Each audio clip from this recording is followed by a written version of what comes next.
Yuxin Huanglong 12 and Moyu Meilong 12.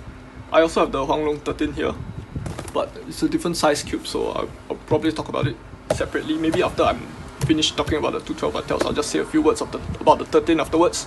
There are currently 3 12x12s on the market right now. The third one is the Zhanchi, which I have solved before. I have a video where I solved that cube in 47 minutes, and I generally didn't have a fun experience, partly because it took quite a lot of force to turn.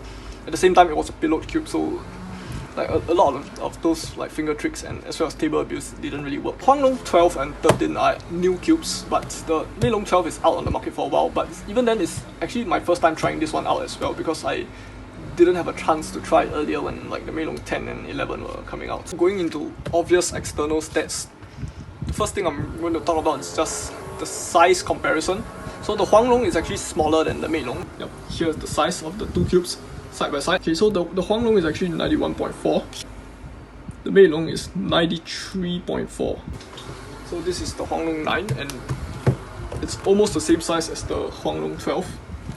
Whereas I don't have a Zhanchi 9, but I know that the Zhanchi 9 is 93mm, so that would be closer to the Meilong 12.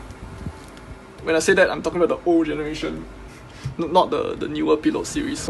Huanglong 12 itself just feels a lot smaller and more compact to hold, and it's easier to get your fingers around, and even though it's just 2mm difference, and I feel like that has a lot to do with the rounded edges, which is the next biggest outstanding thing about this cube. So the external edges are far rounder than what I've seen in any other cube, whereas the Meilong 12 is just much more mainstream. It has that, it's just as round as most cubes you would get on the market anyway.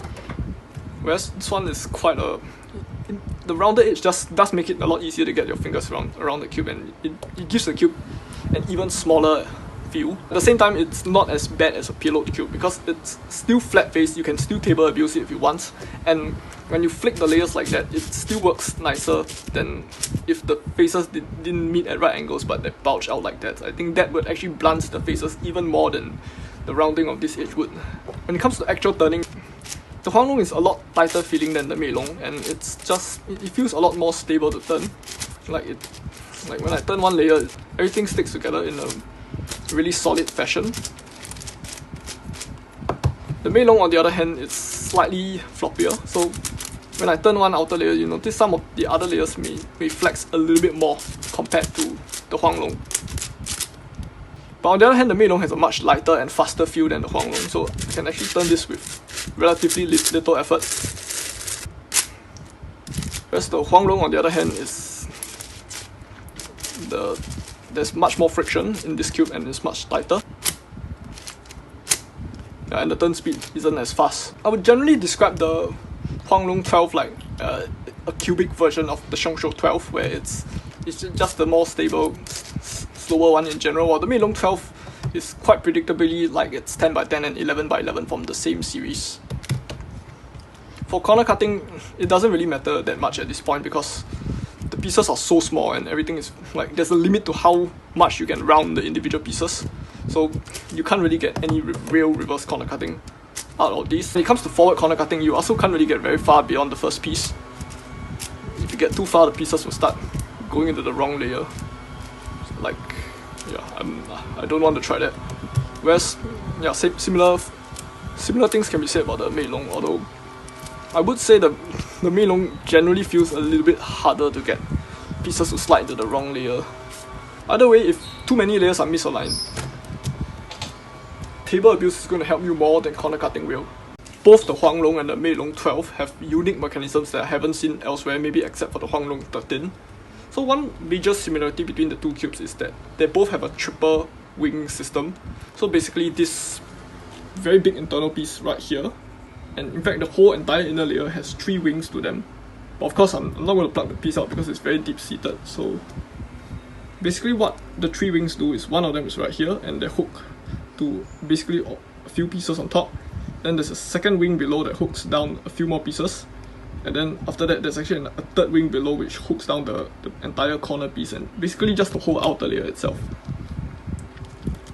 And yeah, so in comparison, this is what the Meilong has, and it also has you can see 2 cavities here for the 2 wings, and then the third wing also sits below. One noticeable difference is that the Huanglong is actually a 3x3 because like it's a the inner wing will hook down the entire outer layer, basically all the corners and the big internal pieces, so it's deep down is a 3x3. Then on top of that 3x3 there's a 9x9, because stacked on top of the 3x3 you have 3 more layers. On top of that 9x9 you have 2 more layers stacked on top of that, so it becomes a 13x13. The Huanglong is like 3, 9 and 13. The Meilong is 3, 7 and 13, because you only have 2 outer layers hooking underneath the second wing on top of the 3x3. Then the outer wing has 3, so it's 2 first then 3, whereas on the Huanglong is 3 first then 2. Another very interesting thing about the Huanglong is that it has 2 very flat looking layers here. So normally every single layer, which is the Meilong 12, the Meilong 12 has a much more conventional design where every single layer looks like a C shape, and then they have some extra pegs here because the corner has multiple anchors, so you will twist its way around the anchor and make it very difficult to pop. That's how most cubes work. I would say outside the Meilong series, most cubes also go with this design where every piece all has this curve pattern. But on the Huanglong, you will notice that this C-shaped curve pattern actually stops after the 3rd layer, and then these 2 here are just flat, smooth all the way out. And another interesting thing is, this one is specifically the Meilong 12 being interesting here, is that on the underside of every edge, it's actually not a solid piece. You can actually see that there are some cavities being dug out. And from the side view, it does give all the pieces a really interesting hollow appearance, and I think it actually helps to reduce the weight of the cube and also just the friction, because the layers have less contact points with each other. This design is actually not featured in the Meilong 10, and I have not seen the internals of the 11x11, so I'm not too sure, but like any cube smaller than 10x10, you actually can't really find this mechanism. This is actually quite unique to the 12x12. So I did a solve on both 12x12s, and I would say that the centers are particularly hard because like there are just quite a lot of them, and there are also some hardware related difficulties that are more or less expected when you deal with cubes of this size. For the Meilong, it's a little bit more floppy, and I also did get a bit more pops at first because out of the box its tension was a bit loose, and I ended up having to tighten the cube a little bit before I could get the solve out. Whereas for the Huanglong, it's a little bit more squared off, and it just catches a bit more than the Meilong. And the added stability of the Huanglong is quite helpful during the early parts of the solve when you still have the strength to hold the cube in your hands. But when it comes to the later parts of the solve, like the slower turn speed of the cube will start to kick in, and the solve will turn into an upper body workout. Both cubes also have their fair share of pops and deforming lockups, which can be quite annoying to fix. But like despite that, I would still say these are probably still the best 2 12x12s. The solving experience I got is quite a lot better than what I got from the Zhanchi 12, to the point where if I were to add up the total amount of pain in my hands after solving both of the cubic 12x12s, it's still less painful than solving one pillow 12x12. Just mainly because I don't like the grip of a pillow cube. And as for the actual solve times, I got a 36-minute single on the Meilong and a 43 on the Huanglong. So my general conclusion is that definitely both of these cubes are feats of engineering. Like they both have different reasons for you to like them. For the Huanglong, that would be its stability and its smaller size, whereas for the Meilong, that would be its faster, lighter, and maybe just slightly smoother turning feel.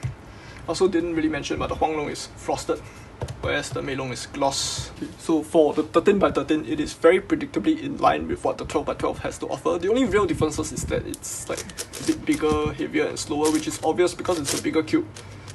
And at least the overall speed and weight scales up proportionally in size, which is how it should be. So it is actually 98.2. It's the smallest 13x13 on the market by far. The other 2 existing 13x13s are the Zhanchi and the Moyu, and the Moyu has actually stopped production. Those 2 are sized similar to the old generation, whereas the Huanglong 13 is sized more similarly to the newer generation. Comparing both the Huanglong 13 and 12 to each other, the 13 is quite a significant amount bigger than the 12.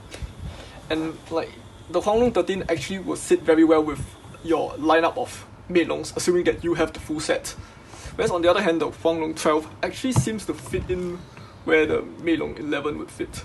Other than that, I wouldn't really have that much to say about the Huanglong 13, other than it being basically consistent to what the 12x12 is offering. And yeah, it's good that there's some consistency in the series.